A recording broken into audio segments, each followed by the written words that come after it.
నమస్కారం Sudheer sir. English and mathematics poor education నుంచి కనుక మనం చూసుకుంటే చిన్నప్పటి నుంచే యావరేజ్ స్టూడెంట్ని గవర్నమెంట్ జాబ్ సాధ్యమా? నాగరాజు గారు, నేను 2005లో టీచింగ్ స్టార్ట్ చేశానండి. Competitive exam. ఇది 20th ఇయర్. ఈ మాట ఎందుకు చెప్పానంటే, ఇప్పుడు నేను చెప్పబోయేది నా ఎక్స్పీరియన్స్ తోటి చెప్తున్నా. విలేజ్ బ్యాక్గ్రౌండ్ ఉన్నటువంటి వాళ్ళు, లేదా తెలుగు మీడియం బ్యాక్గ్రౌండ్ నుంచి వచ్చినటువంటి వాళ్ళు ఇంగ్లీష్ని చూస్తే వాళ్ళకి భయం. ఒక టీచర్గా 20 సంవత్సరాల నుంచి టీచింగ్లో ఉన్న నాకు తెలిసి ఫ్యాక్ట్ ఏంటో, ఇంగ్లీష్ మీడియం వాళ్ళకు కూడా ఇంగ్లీషే ప్రాబ్లం. 100 మంది ఎగ్జామ్ రాస్తుంటే ఇందులో English medium, Telugu medium, rural people, urban people అందరూ ఉంటే ఒక్క పర్సన్ మాత్రమే ఇంగ్లీష్లో కాన్ఫిడెంట్. మిగిలిన 99 మందికి ఇంగ్లీష్లోనే problem. Spoken English is different, competitive English is different. They are completely different.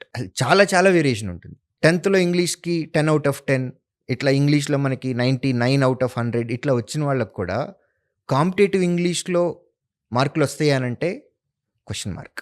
రావచ్చు, రాకపోవచ్చు. మార్కులతోటి సంబంధం లేదండి. ఇప్పుడు ఇంగ్లీష్ సెక్షన్ని మనం క్రాక్ చేయాలి అని అంటే కాంపిటేటివ్ ఇంగ్లీష్ని మొత్తం అన్నీ మనం కొత్తగా నేర్చుకోవాల్సింది. ఇప్పుడున్నటువంటి ఇంగ్లీష్ ఎలా ఉంటుంది అని అంటే, రీడింగ్ స్కిల్ ఉన్నటువంటి వాళ్ళు bank exams, insurance exams, other public sector ఎగ్జామ్స్ని క్లియర్ చేయగలరు. రూల్ నెంబర్ 1, రీడింగ్ స్కిల్ ఉండాలి. స్పీడ్గా చదవటం, చదివింది అర్థం చేసుకోవటం రావాలి. సో అది listening habit, reading habit and speaking habit. ఈ 3 ఎవరికైతే ఉంటాయో వాళ్ళకి మాత్రమే పాసిబుల్. ఇంతకుముందు మనకు రావు, ఇప్పుడు నేర్చుకుందాం. వీడియోస్ చూస్తాం, మూవీస్ చూస్తాం, షార్ట్స్ చూస్తాం, అన్ని లోకల్ లాంగ్వేజ్ పక్కన పెట్టండి, ఇంగ్లీషీ చూడండి. నేను చూడొద్దు అనట్లా, ఇంగ్లీషీ చూడండి. ఫస్ట్ 1 week అర్థం కాకపోవచ్చేమో, సబ్ టైటిల్స్ పెట్టుకొని చదవటం మొదలుపెట్టండి. సబ్ టైటిల్స్ పెట్టుకొని వినటం మొదలుపెట్టండి. చదువుతూ చూడండి. ఒక 1 month తర్వాత సబ్ టైటిల్స్ అక్కర్లేదు మనకి. పాజులు కొడతా ఉంటాం, బ్యాక్ వెళ్ళి వింటూ ఉంటాం, అర్థం కాదు కాబట్టి. ఇంకొక 1 month అవుతుంది, పాజులు బ్యాక్వర్డ్ కూడా అవసరం లేదు, డైరెక్ట్గా వింటూ ఉండొచ్చు. మనం మాట్లాడాలి, ఎదుటి వాటితో కమ్యూనికేట్ చేయాలి. మన ప్రాబ్లం ఏంటంటే, ఇంగ్లీష్లో మాట్లాడాలి అని అంటే మనం ఖచ్చితంగా తప్పులు మాట్లాడతామని మనకు తెలుసు. మనం మాట్లాడితే ఎదుటి వాళ్ళు మనల్ని ఏమంటారో, పక్కకెళ్ళి ఏం కామెంట్ చేస్తారో అనే భయం. First forget about that. ఎదుటి వాళ్ళు మన గురించి ఏమనుకున్నా మనకు సంబంధం లేదు. Start speaking in English. Regular కాన్వర్జేషనే. మనం తప్పు చేసాం, మాట్లాడినప్పుడు ఏదో తప్పు ఉందని తెలుసు, కానీ ఆ తప్పు ఏంటో తెలియదు. మన ఇద్దరం ఇంగ్లీష్లో కమ్యూనికేట్ చేసుకుంటా ఉంటుంటే, నేను ఏదో చెప్పాలనుకున్నానండి మైండ్లో, నేను ఏదో చెప్పేశా, నాకు తెలుసు అది నేను కరెక్ట్గా చెప్పలేకపోయాను, ఏదో తప్పు చెప్పాను అని. ఒక ఎక్స్పర్ట్ దగ్గరికి వెళ్ళండి.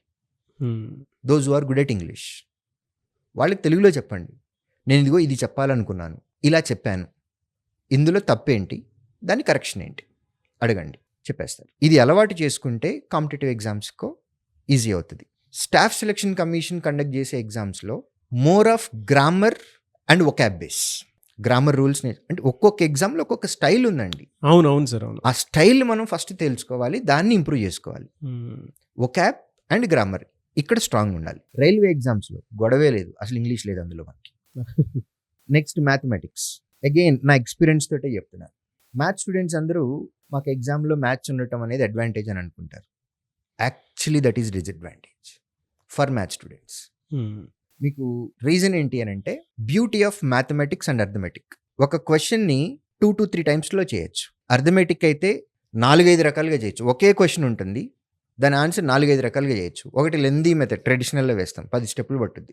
ఇంకోటి 3 స్టెప్పుల్లో పట్టుద్ది. ఇంకోటి 1 స్టెప్లో వస్తుంది. ఇంకోటి అసలు ఏమి రాయకుండా కూడా వచ్చేస్తుంది. సో మ్యాథ్స్ స్టూడెంట్స్కి ఆ ట్రెడిషనల్ మెథడ్ తెలుసు, ప్రాసెస్ తెలుసు, వాళ్ళు అది అడ్వాంటేజ్ అని అనుకుంటారు. ఎందుకు డిసడ్వాంటేజ్ అన్నాను అని అంటే, హ్యూమన్ మైండ్కి మన క్వశ్చన్ని ఎలా సాల్వ్ చేయాలో పద్ధతి మనకు తెలిస్తే, వేరే పర్సన్ వచ్చి అదే క్వశ్చన్ని ఇంకొకలాగా చెప్తుంటే మైండ్ యాక్సెప్ట్ చేయదు.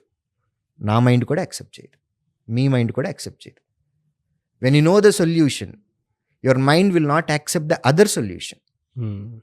అది డిసడ్వాంటేజ్. ఒకే క్వశ్చన్ని సాల్వ్ చేయడానికి ఇంకా వేరే రకరకాల మెథడ్స్ ఉన్నాయి. అవి ఏంటో తెలుసుకొని అన్నిటికంటే షార్టెస్ట్ మెథడ్ ఏదైతే ఉందో అది నేను అప్లై చేయాలి అనే మైండ్ సెట్ ఉన్న వాళ్ళకి అడ్వాంటేజ్ అవుతుంది. నాన్ మ్యాథ్స్ స్టూడెంట్స్ ప్రాబ్లం వల్ల వీళ్ళే మ్యాథ్స్ అంటే భయపడుతూ ఉంటారు. ఆ నాన్ మ్యాథ్స్ స్టూడెంట్స్కి అర్థమెటిక్ అనేది నిజంగా ఒక వరం. ఎందుకు అని అంటే, వాళ్ళు వైట్ పేపర్ లాంటి వాళ్ళు, వాళ్ళ మైండ్లో ఏమీ లేదు అసలు. మేము ఏది చెప్తే అదే వాళ్ళకి భగవద్గీత, ఏం చెప్తే అదే బైబిల్, ఏం చెప్తే అదే ఖురాన్. మేము ప్రాక్టీస్ ఎక్కువ ఉంటుంది. చెప్పినట్టు బ్లైండ్గా ఫాలో అవుతారు. అంటే జస్ట్ ఫన్ గురించి చెప్తున్నా. 2 2s are 5 అంటే సార్ చెప్పాడంటే కరెక్టే, 2 2s are 5 అంటే ఇంత బ్లైండ్గా నమ్ముతారు. మేము చెప్పింది అలా వేదంలాగా ఫాలో అవుతారు వాళ్ళు. నేను ఆ ఎగ్జాంపుల్ కోసం చెప్పాను. ఉంటే సరే ఆ లిస్ట్ లో నేను కూడా ఉన్నాను కాబట్టి నేను చెప్తున్నాను. సార్ ఫాలో అయ్యాను కాబట్టి. సార్ చెప్పాడంటే కరెక్ట్. సో నాన్ మ్యాథ్స్ స్టూడెంట్స్కి ఇప్పుడు మేము చెప్పేది బ్లైండ్గా ఫాలో అయిపోతారు. ఇంతకు ముందు ఏం చేశామనేది సంబంధం లేదు నాగరాజు గారు. మనకి 100% మార్క్స్ వచ్చి ఉండొచ్చు, మనం 95% వచ్చి ఉండొచ్చు 10th, ఇంటర్మీడియట్ అండ్ గ్రాడ్యుయేషన్లో. Competitive exams are completely different. ఇప్పటి వరకు 95% ట్రాక్ రికార్డ్ మెయింటైన్ చేసినటువంటి స్టూడెంట్కి కాంపిటేటివ్ ఎగ్జామ్లో ఉద్యోగం వస్తుందా అంటే రావచ్చు, రాకపోవచ్చు. నేను జస్ట్ 2nd క్లాస్లో పాస్ అయ్యాను 10th, ఇంటర్మీడియట్ అండ్ గ్రాడ్యుయేషన్, నాకు ఉద్యోగం వస్తుందా అని అంటే ఎస్, పాసిబిలిటీ ఉంది. గతంలో మీరు ఏం చేశారు అనేది అసలు సంబంధమే లేదు, ఇప్పుడు ఏం చేస్తున్నారు, ఇది చాలా ఇంపార్టెంట్. సో సబ్జెక్ట్కి ఒక్కొక్క స్ట్రాటజీ ఉంది.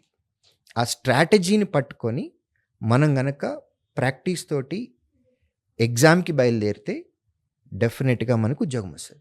మనం తెలుగు మీడియమా, ఇంగ్లీష్ మీడియమా, మ్యాథ్స్ బ్యాక్గ్రౌండా, నాన్ మ్యాథ్స్ బ్యాక్గ్రౌండా, మనకి 2nd క్లాస్ స్టూడెంటా, 1st క్లాస్ స్టూడెంటా, పాస్డ్ విత్ డిస్టింక్షనా, కాలేజ్ టాపరా, యూనివర్సిటీ టాపరా, డజంట్ మ్యాటర్.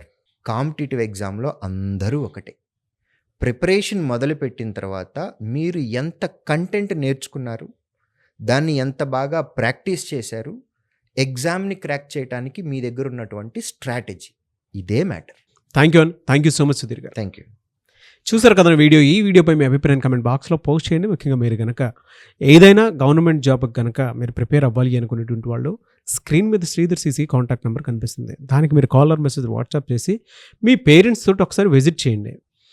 అండ్ అక్కడికి వెళ్ళిన తర్వాత ప్రస్తుతం ఉన్నటువంటి నోటిఫికేషన్స్ ఏంటి, ఎలా జాబ్ క్రాక్ చేయాలి, ఎన్ని డేస్లో అయితే బాగుంటుంది, అన్నీ క్లియర్గా మాట్లాడుకొని మీరు వెంటనే జాయిన్ అవ్వచ్చు. అండ్ నేను ఇలా చెప్తున్నాను కదా, ఒక్కసారి ట్రాక్ రికార్డ్ మొత్తం చూడండి. వెబ్సైట్లో మీరు కనుక చూస్తే 2 తెలుగు రాష్ట్రాల్లోనే కాదు, ఇండియాలోనే ఎక్కడా లేని విధంగా ఒక్క తెలుగు స్టేట్లోనే శ్రీధర్ సిసి ఇచ్చినటువంటి గవర్నమెంట్ జాబ్స్ క్రాక్ అనేది ఇంకెక్కడా లేదు. మీరు వెబ్సైట్ కూడా చెక్ చేస్తే తెలుస్తుంది సక్సెస్ రేట్ ఏ విధంగా ఉంది అనేది.